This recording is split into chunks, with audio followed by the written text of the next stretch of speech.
18 ఏళ్ల నిరీక్షణకు తెరదించుతూ RCB IPL title గెలిచింది.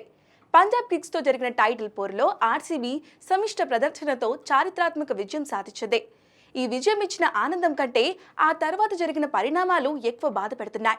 RCB విజయోత్సవ కార్యక్రమంలో 11 మంది చనిపోయారు, 50 మందికి పైగా గాయపడ్డారు.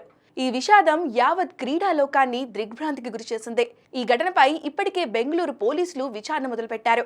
పలువురు అరెస్ట్ అయ్యారు. అయితే ఈ విషాదంపై ఒక్కొక్కరు ఒక్కోలా స్పందిస్తున్నారు. సునీల్ గవాస్కర్ ఆర్సీబీ స్టాంపేడ్ పై మాట్లాడారు.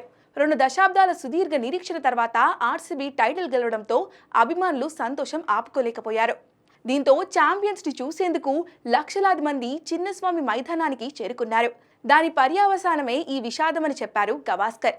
ఒకవేళ ఆర్సీబీ గడిచిన సీజన్లో కప్పు గెలిచి ఉంటే అభిమానులు ఈ రేంజ్లో సంబరాలు చేసుకునేవాళ్ళు కాదు.